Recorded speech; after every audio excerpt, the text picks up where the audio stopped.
ఇక తెలంగాణ విషయానికి వస్తే తెలంగాణలో 10 రోజులు 12 రాష్ట్రాలు, ఇది జాతీయ స్థాయి వార్త.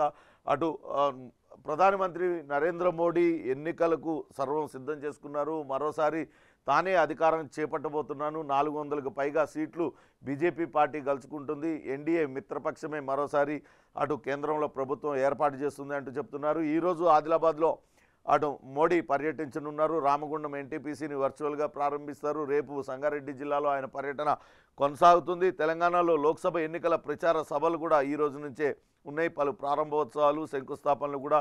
ముఖ్యమంత్రి రేవంత్ రెడ్డి కూడా ఈ సభలో పాల్గొనబోతున్నారు. ఆ గతంలో ఎప్పుడు కూడా సంస్కృతి లేదు. గతంలో మోడీ ఎప్పుడు వచ్చినా కానీ గత రాష్ట్ర ముఖ్యమంత్రి, గతంలో ముఖ్యమంత్రిగా ఉన్న మాజీ ముఖ్యమంత్రి కేసీఆర్ కనీసం ఆ ప్రోటోకాల్ కోసమైనా కూడా కలవని పరిస్థితి ఉంది. కానీ అటు అధికారంలోకి వచ్చిన తర్వాత కాంగ్రెస్ పార్టీ ముఖ్యమంత్రి రేవంత్ రెడ్డి స్వయంగా ఆయనే చెప్పారు, తాను కాంగ్రెస్ పార్టీ నేతనైనా ఒక రాష్ట్రానికి ప్రతినిధిగా, రాష్ట్రానికి రావాల్సిన అన్ని హక్కుల కోసం తాను రాష్ట్ర ప్రతినిధిగా ప్రధాని మోడీని కలుస్తాను, ఘర్షణ వైఖరి ఎక్కడ కూడా అవలంబించను అంటూ చెప్తూ వచ్చారు. అదే సయోధ్యతో కేంద్రం నుంచి రావాల్సినవన్నీ కూడా తెప్పించుకుంటున్నారు. సుదీర్ఘకాలంగా పెండింగ్ ఉన్న రక్షణ భూముల అంశాన్ని కూడా ఇటీవల రేవంత్ రెడ్డి చిటికలో పరిష్కరించారు. గత బీఆర్ఎస్ ప్రభుత్వం 10 ఏళ్ల నుంచి రక్షణ శాఖను అడుగుతూనే ఉంది. కానీ కేంద్రంతో ఉన్న ఘర్షణ వైఖరి కారణంగా ఆ భూములన్నీ కూడా ఇవ్వలేదు. కానీ రేవంత్ రెడ్డి వచ్చిన తర్వాత అక్కడ జరుగుతున్న ఇబ్బందులు, అక్కడ ప్రజలు ఎటువంటి ఇబ్బందులు ఎదుర్కొంటున్నారు, ఈ భూములు ఇస్తే తిరిగి వేరే చోట భూములు ఇస్తాము, ఇక్కడ ఎలివేటెడ్ కారిడార్స్ని ఏర్పాటు చేయాలి, ఫ్లైఓవర్లు కట్టినట్లయితే అక్కడ ఆయా ప్రాంతాల ప్రజల సమస్యలు తీర్చిన వాళ్ళం అవుతాం అంటూ అటు కేంద్రానికి నచ్చ చెప్పగలిగారు. దాంతో కేంద్రం దిగి వచ్చి 175 ఎకరాలను రాష్ట్ర ప్రభుత్వానికి ఇచ్చింది. వెంటనే పనులు మొదలు పెట్టుకోవాలంటూ చెప్పింది. అంటే కేంద్రంతో ఒక సయోధ్య స్నేహపూర్వక వాతావరణాన్ని రేవంత్ రెడ్డి కొనసాగిస్తున్నారు. ఈరోజు ప్రధాని మోడీ అటు అభివృద్ధి కార్యక్రమాలకు శంకుస్థాపనలు చేయడంతో పాటు అటు బీజేపీ ప్రచార సభను కూడా నిర్వహించుకోబోతున్నారు. అధికార పార్టీలో శంకుస్థాపనలు అన్నింటిలో కూడా ముఖ్యమంత్రి హోదాలో రేవంత్ రెడ్డి కూడా పాల్గొనున్నారు. నిజంగా కూడా ఇది ఒక మంచి శుభ పరిణామం అంటూ అందరూ కూడా చెప్తున్నారు. అదే అటు ప్రధాని మోడీ 10 రోజుల్లో 12 రాష్ట్రాల్లో సుడిగాలి పర్యటనలు చేయబోతున్నారు. రాబోయే ఎన్నికలకు ప్రచార సభలను ఆయన ఆయా రాష్ట్రాలలో నిర్వహించబోతున్నారనే వార్తను కూడా ముఖ్యమైన వార్తగా ఇచ్చారు. ఇక తెలంగాణలో వీసీ అభ్యర్థులపైన ఇంటెలిజెన్స్ ఆరా తీస్తుంది. త్వరలోనే ప్రభుత్వానికి నివేదిక ఉంది. జాబితా నుంచి వివాదాస్పదలను తొలగించే యోచనలో ప్రభుత్వం ఉందంటూ. కానీ గత కొంతకాలంగా అనేక ఆరోపణలు వస్తున్నాయి. అటు రాజకీయాలకు అతీతంగా ఉండాల్సిన యూనివర్సిటీలన్నీ కూడా రాజకీయ పునరావాస కేంద్రాలుగా మారిపోయినాయి. వీసీ వైస్ ఛాన్సలర్ పోస్టులన్నీ కూడా ఏదో ఒక పార్టీకి, అధికార పార్టీకి అనుబంధంగా ఉన్నవాళ్ళు, అధికార పార్టీ అండదండలు ఉన్నవాళ్ళే ఆయా హోదాల్లో ఉన్నారు. వాళ్లకు సరైన ఇది లేకపోయినా, సీనియారిటీ లేకపోయినా, మరొక ఇది లేకపోయినా ప్రభుత్వం అండదండలతో వాళ్ళందరినీ ఆయా సీట్లలో కూర్చోబెట్టింది. దానివల్ల అనేక వివాదాలు జరుగుతున్నాయి. అటు వీసీకి రిజిస్ట్రార్కి పడకపోవడం, రిజిస్ట్రార్ వీసీలు కొట్టుకోవడం, రకరకాల గందరగోళాలన్నీ జరిగాయి చుట్టుపక్కల యూనివర్సిటీలో. కానీ ఈసారి అటువంటి అవకతవకలు ఏమీ జరగకుండా వీసీల నియామకంలో పారదర్శక వహించాలి, ఎటువంటి వివాదాలు లేని వాళ్ళని, వివాద రహితుల్ని, మంచి వాళ్ళని, సబ్జెక్ట్ నాలెడ్జ్ ఉన్న వాళ్ళని అక్కడ వీసీలుగా నియమిస్తే విద్యార్థులకు మంచి విద్య అందించగలుగుతారు, విద్యార్థుల భవిష్యత్తు కూడా బాగుంటుందనే ఆలోచనలతో అటు ఇంటెలిజెన్స్ ఆరా తీస్తుంది. వివాద రహితులను మాత్రమే, వివాదాస్పదులందరినీ కూడా తొలగించేసి కొత్త వారిని నియమించడానికి ఏర్పాట్లు చేస్తున్నారనే వార్తనిచ్చారు. ఇక నిన్న మరో ముఖ్యమైన వార్త, ఎన్నికలు జరిగిన తర్వాత రెండవసారి కేసీఆర్ తెలంగాణ భవన్కి ఆయన వచ్చారు. నిన్న కరీంనగర్ పార్లమెంట్ నియోజకవర్గ సమన్వయ కమిటీ సమావేశాన్ని ఏర్పాటు చేశారు. ఆ సమావేశంలో కొన్ని ఆసక్తికర వ్యాఖ్యలు చేశారు.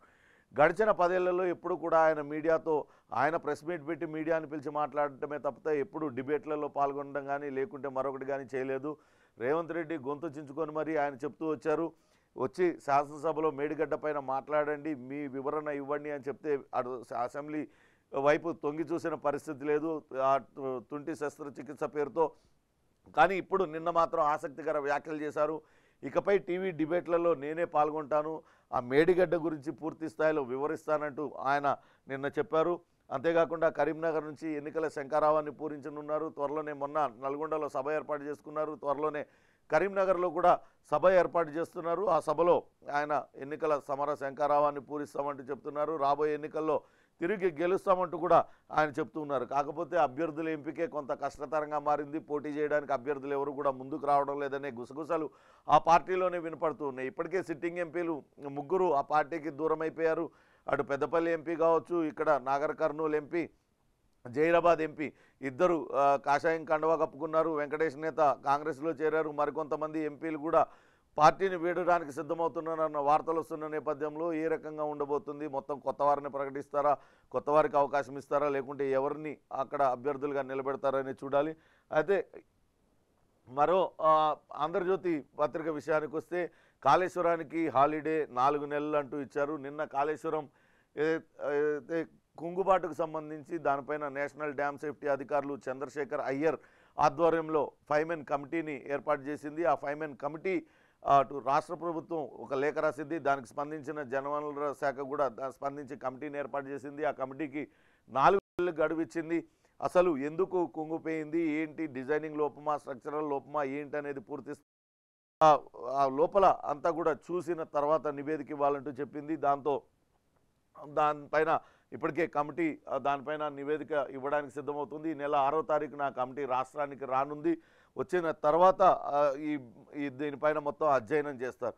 మేడిగడ్డ, అన్నారం, సుందిల్ల బ్యారేజీల వైఫల్యాలకు కారణాలు, పరిష్కారాలు కనుగొనాలంటూ మార్గదర్శకాలు విడుదల చేశారు. 4 నెలల్లోగా నివేదిక సమర్పించాలని గడువునిచ్చారు. ఆ తర్వాతే మరమ్మతులు, పునరుద్ధరణకు అవకాశం. జూన్, జూలైలో వరదలు వస్తే మరమ్మతులకు వీల్లేని పరిస్థితి, ఏడాది కాలం వృధా అవుతుందా అన్న అనుమానాలు వ్యక్తం అవుతున్నాయి. 6వ తారీఖున ప్రాజెక్టును పరిశీలించనున్న నిపుణుల కమిటీకి అన్ని విధాలా సహకరిస్తామంటూ అటు భారీ నీటిపారుదల శాఖ మంత్రి ఉత్తమ్ కుమార్ రెడ్డి ఆయన చేసిన వ్యాఖ్యలను ఇచ్చారు. చూడాలి. ఇప్పటికే నేషనల్ డ్యామ్ సేఫ్టీ అధికారులు ప్రాథమిక నివేదిక ఇచ్చింది. ఈ కమిటీ 5 5 మెన్ కమిటీని నియమించింది. చంద్రశేఖర్ అయ్యర్ మాజీ CWC central water commission chairman ఆయన ఆధ్వర్యంలో ఈ కమిటీని నియమించింది. ఈ కమిటీ ఏం అధ్యయనం చేస్తుంది, అధ్యయనంలో ఏం తేలుతుంది అనేది కూడా వేచి చూడాలి. ఇక బీఆర్ఎస్లో పోటీకి సిట్టింగ్లు విముఖం అంటూ మరో వార్తనిచ్చారు. Chevella MP, sitting MP Ranjith Reddy ఈసారి తాను పోటీ చేయబోనంటూ ఆయన చెప్పేశారు. మహబూబాబాద్ ఎస్టీ నియోజకవర్గానికి సంబంధించి అక్కడ సీనియర్ నేత రెడ్డి నాయక్ కుమార్తె మాలోత్ కవిత ఆమె అక్కడ ఎంపీగా ఉన్నారు. వాళ్ళిద్దరు కూడా తాము ఇక పోటీ చెయ్యము, బీఆర్ఎస్ నుంచి ఇక్కడ ఎంపీగా పోటీ చేయమంటూ తేల్చి చెప్పేశారు. ఇప్పటికే బీజేపీలో చేరారు కొందరు. రేపో ఎల్లుండో మరో 3 కూడా చేరుతున్నారు. బీఆర్ఎస్కు షాక్ అంటూ ఇచ్చారు. ఆరూరు రమేష్ వర్ధనపేట మాజీ ఎమ్మెల్యే, ఆయన కూడా బీఆర్ఎస్కు రాజీనామా చేశారు. కాంగ్రెస్లో చేరేందుకు, బీజేపీలో చేరేందుకు ఏర్పాట్లు చేసుకుంటున్నారు. వరంగల్ నుంచి ఎంపీ సీటుకు బీజేపీతో మంతనాలు జరుపుతున్నారనే వార్తను కూడా ఇచ్చే వర్ధనపేట ఎస్సీ రిజర్వ్ నియోజకవర్గం నుంచి గతంలో ఆయన ఎమ్మెల్యేగా గెలిచారు. వరుసగా పార్టీని నేతలందరూ కూడా వీడడం అటు బీఆర్ఎస్కు కొంత తలనొప్పులు తెచ్చిపెడుతుంది. మరోపక్క నిన్న ముఖ్యమంత్రి రేవంత్ రెడ్డితో వరంగల్ మేయర్ గుండు సుధారాణి ఆమె కలిశారు. ఆమె కాంగ్రెస్ పార్టీలో చేరతారని వార్తలు వస్తున్నాయి. ఇక భద్రాచలం ఎమ్మెల్యే తెల్లం వెంకట్రావు కూడా నిన్న కుటుంబ సభ్యులతో కలిసి ఆయన పొంగులేటి శ్రీనివాసరెడ్డితో కలిసి వచ్చి అటు ముఖ్యమంత్రి రేవంత్ రెడ్డిని కలిశారు. ఆయన అక్కడ ఎన్నికలు జరిగిన వెంటనే ఫలితాలు వచ్చిన తర్వాతే ఆయన బీఆర్ఎస్ ఎమ్మెల్యేగా ఎన్నికయ్యారు. ఆ వెంటనే ఆయన ప్రకటించారు, త్వరలోనే నేను కాంగ్రెస్ పార్టీలో చేరతానని. నిన్న మర్యాదపూర్వకంగా అటు రేవంత్ రెడ్డిని పొంగులేటి శ్రీనివాసరెడ్డితో కలిసి వచ్చి ఆయన కలిశారు. కొద్దిసేపు చర్చించిన తర్వాత ఆయన వెళ్ళిపోయారు. భవిష్యత్ కార్యాచరణను త్వరలోనే ప్రకటిస్తామంటూ చెప్పారు. ఇక ఒట్టినాగులపల్లి భూములు అన్నీ కూడా ఈ రకంగా దోచుకున్నారు. అధికార పార్టీ అండతో అటు బోయినపల్లి వినోద్రావు, ఆయన సోదరుడు శ్రీనివాసరావు తదితరులందరూ కూడా భూములు దోచుకున్నారు. ఇప్పుడు జనగామ ఎమ్మెల్యే పల్లా రాజేశ్వర్ రెడ్డి కూడా అందులో ఉన్నారు. విప్రో ఉద్యోగులందరూ కూడా పైసా కూడగబెట్టి కొనుక్కున్న భూములన్నింటినీ కూడా వీళ్ళు కారుచౌకగా కొట్టేశారు. రెవెన్యూ యంత్రాంగం సహకారంతో అక్రమాలకు పాల్పడ్డారనే వార్తను ఆంధ్రజ్యోతి ఇచ్చింది.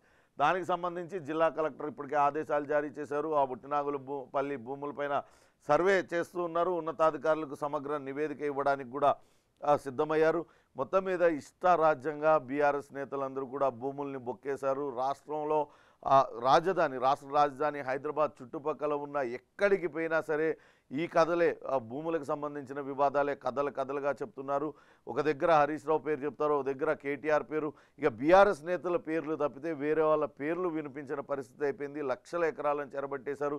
ధరణిలో ఉన్న లోపాల కారణంగా ఇవన్నీ కూడా అక్రమాలకు పాల్పడ్డారు. ఇప్పుడు ఇందులో భూములు ఇవన్నీ కూడా భూదాన్ భూములు రిజిస్ట్రేషన్లు చేయొద్దని చెప్పినా కానీ రెవెన్యూ యంత్రాంగం రిజిస్ట్రేషన్లు చేసేసింది. ఎందుకంటే బీఆర్ఎస్ నేతలు అధికార పార్టీ గతంలో అధికారంలో ఉన్నారు. వాళ్ళు ఒత్తిడితోని ఇష్టారాజ్యంగా భూములన్నీ కూడా అన్యాక్రాంతం అయిపోయినాయి. దీనిపైన ప్రస్తుతం అయితే విచారణ జరుపుతున్నారు. చూడాలి విచారణలు జరిపి ఎవరిపైన చర్యలు తీసుకుంటారు అనేది కూడా వేచి చూడాలి. ఇక త్వరలోనే కాంగ్రెస్ పైన వ్యతిరేకత వస్తుంది. ప్రజలకు కొద్ది రోజుల్లోనే మనం మళ్ళా గుర్తుకొస్తామంటూ పార్టీ నేతలతో బీఆర్ఎస్ అధినేత చెప్పారు. ఓడిపోతామని ముందే తెలుసు, కానీ అయినా కానీ పోటీ చేసామంటూ ఆయన వ్యాఖ్యానించారంటూ వార్తనిచ్చింది. కొత్త ప్రభుత్వం ప్రజలకు నీళ్లు కరెంటు ఇవ్వడం లేదు, రైతులు రోడ్డెక్కే పరిస్థితి వచ్చింది, బీఆర్ఎస్తోనే మేలు జరుగుతుందన్న చర్చ ప్రజానీకంలో మొదలైంది అంటూ ఇచ్చారు. లోక్సభ ఎన్నికల్లో బీజేపీతోనే తాము పోటీ పడతాం. నిన్న మొన్నటి వరకు బీజేపీతో పొత్తు పెట్టుకోవడానికి ప్రయత్నించారు. ఇప్పటికే నేతలందరూ కూడా బీజేపీలోకి వెళ్ళిపోతున్నారు.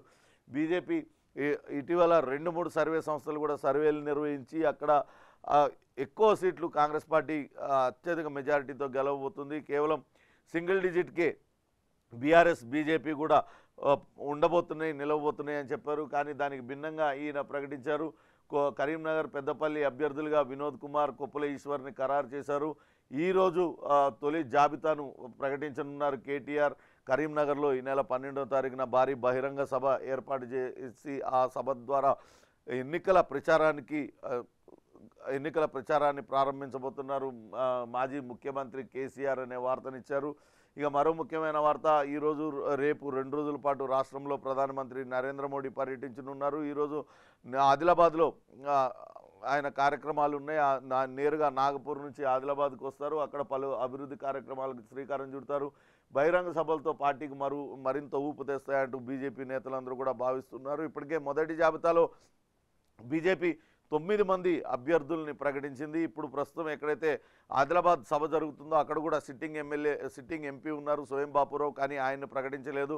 ఆయన రెండో జాబితాలో తన పేరు వస్తుందని ఆశాభావాన్ని వ్యక్తం చేస్తున్నారు. మొదటి జాబితాలో పేరు రాకపోవడం పైన కూడా ఆగ్రహం వ్యక్తం చేస్తున్నారు. చూడాలి ఇవాళ మరి ప్రధాని నరేంద్ర మోడీ సభలో పాల్గొంటే ఆయనకి ఎటువంటి అష్యూరెన్స్ వస్తుందనేది కూడా వేచి చూడాలి. 2 రోజుల పాటు మాత్రం రాష్ట్రంలో ప్రధాని పర్యటించనున్నారు. ఈరోజు ఆదిలాబాద్లో, రేపు సంగారెడ్డి జిల్లాలో ఆయన పర్యటించనున్నారనే వార్తను కూడా ముఖ్యమైన వార్తగా ఇచ్చారు.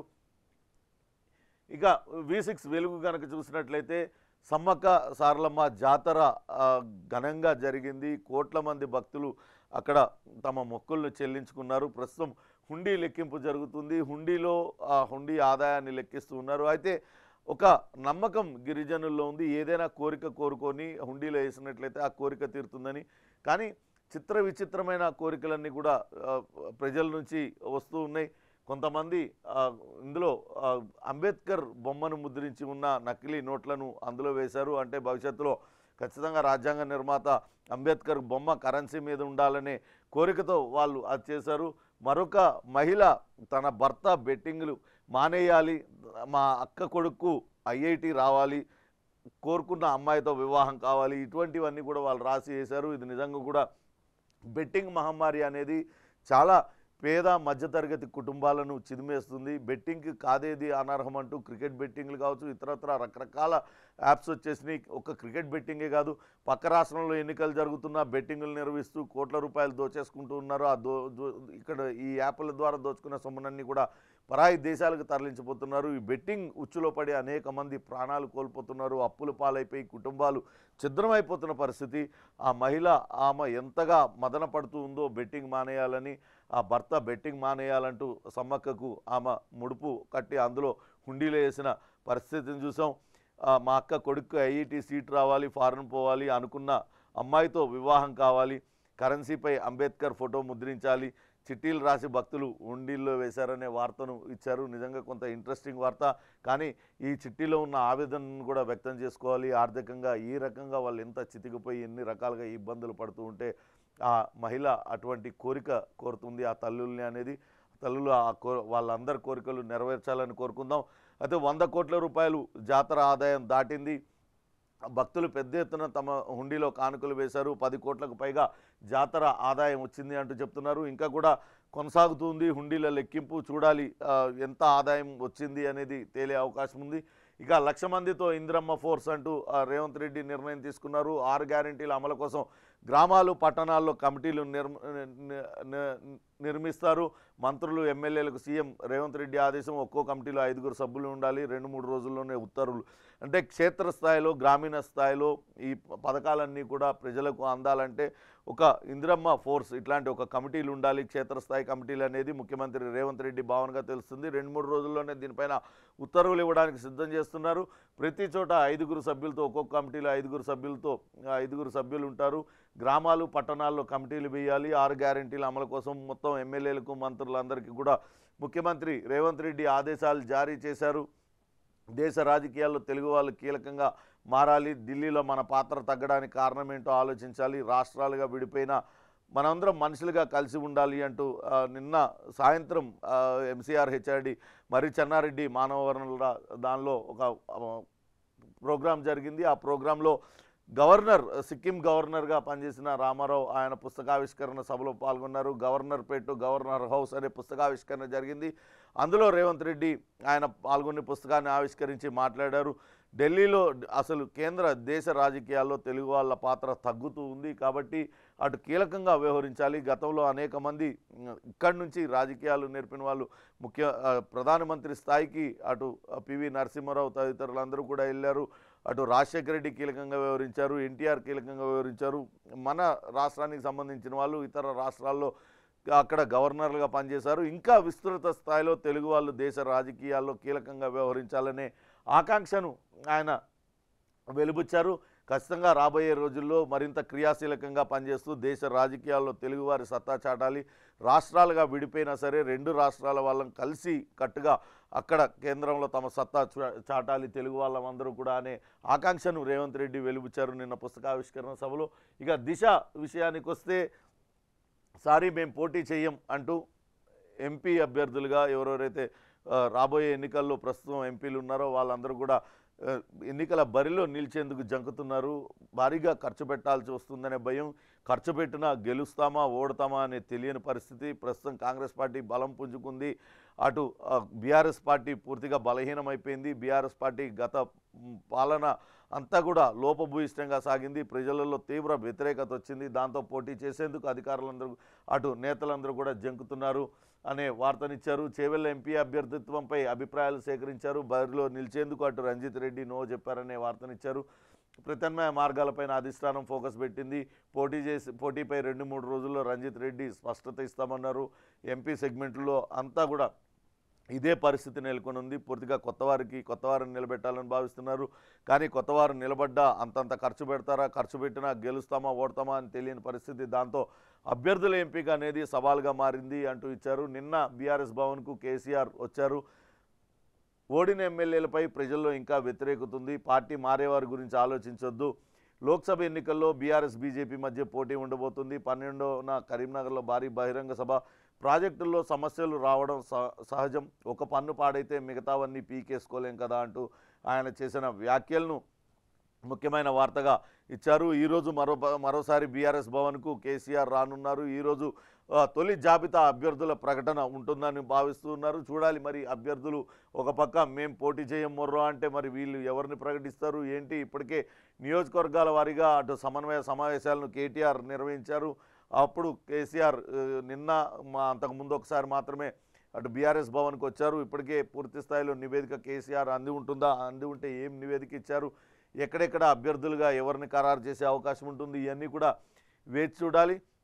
ఇక ముఖ్యమంత్రిగా బాధ్యతలు చేపట్టిన తర్వాత మొట్టమొదటి సవాల్ను రేవంత్ రెడ్డి ఎదుర్కోబోతున్నారు. ఈ పార్లమెంట్ ఎన్నికల్లో రేవంత్ రెడ్డి మహబూబ్ నగర్ చేవెళ్ల స్థానాలకు ఆయనే ఇన్ఛార్జిగా ఉన్నారు.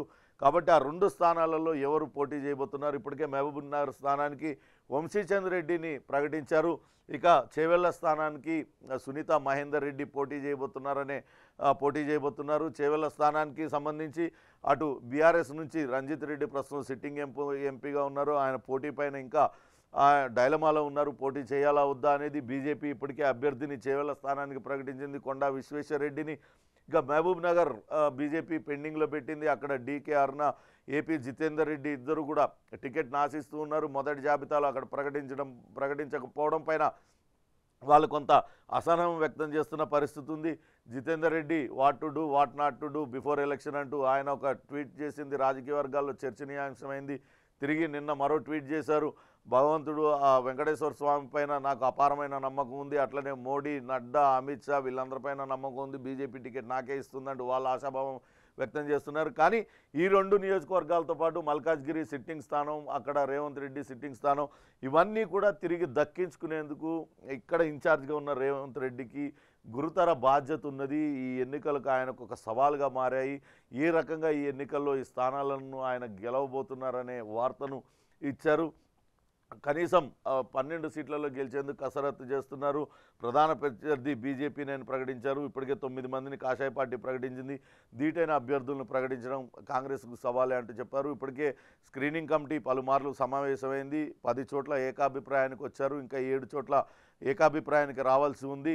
రాబోయే ఎన్నికల్లో గెలిపే లక్ష్యంగా అభ్యర్థుల్ని రంగంలోకి దించాలంటూ పూర్తి స్వేచ్ఛను రేవంత్ రెడ్డికి హైకమాండ్ ఇచ్చింది. కాకపోతే ఆ హైకమాండ్ పూర్తి స్వేచ్ఛను ఇచ్చినప్పటికీ కూడా ఇక్కడ అభ్యర్థుల ఎంపిక పైన రేవంత్ రెడ్డి ఆచితూచి వ్యవహరిస్తున్నారు. హైకమాండ్ ఆదేశాలు, సూచనలు అనుగుణంగానే ఇక్కడ అభ్యర్థులను అందరినీ కూడా ప్రకటిస్తున్న పరిస్థితి ఉంది. రాబోయే ఎన్నికల్లో ఖచ్చితంగా 12 పైగా సీట్లు గెలవడానికి ప్రయత్నాలు చేస్తున్నారు. ఉన్న సిట్టింగ్ స్థానాలతో పాటు ఇతర స్థానాలు కూడా ఖచ్చితంగా హస్తం గూటికి రావాలన్న కృతనిశ్చయంతో పనిచేస్తూ ఉన్నారు. ఈ నేపథ్యంలోనే అటు రేవంత్ రెడ్డికి సవాలుగా మారాయి ఈ 2 పార్లమెంట్ ఎన్నికల్లో గెలుపు అనేది ముఖ్యమైన వార్తగా ఇచ్చారు.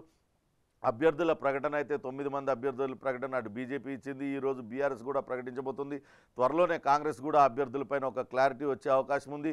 రాబోయే ఎన్నికల్లో గెలుపు మాదేనంటూ ఇప్పటికే కాంగ్రెస్ నేతలందరూ కూడా ధీమా వ్యక్తం చేస్తున్నారు. అందుకే 17 నియోజకవర్గాలకు గాను 300కు పైగా దరఖాస్తులు వచ్చాయి. ఆ దరఖాస్తులు వడపోత ప్రక్రియ, స్క్రీనింగ్ ప్రక్రియ మొదలైంది. మరోపక్క బీఆర్ఎస్లో మాత్రం ఉన్న సిట్టింగ్ అభ్యర్థులే పార్టీలు మారుతూ ఉన్నారు. మేము పోటీ చేయం బాబోయ్ అంటూ వాళ్ళు వెనకపోతున్న పరిస్థితి ఉంది. కానీ మేకపోతు గాంభీర్యాన్ని బీఆర్ఎస్ పార్టీ అయితే ప్రదర్శిస్తుంది. రాబోయే ఎన్నికల్లో మేము బీజేపీతోనే పోటీ పడతాం, మాకు బీజేపీనే ప్రధాన ప్రత్యర్థి అంటూ మేకపోతు గాంభీర్యాలకు పోతుంది. ఇక బీజేపీ కూడా 9 చోట్ల అభ్యర్థులను ప్రకటించింది.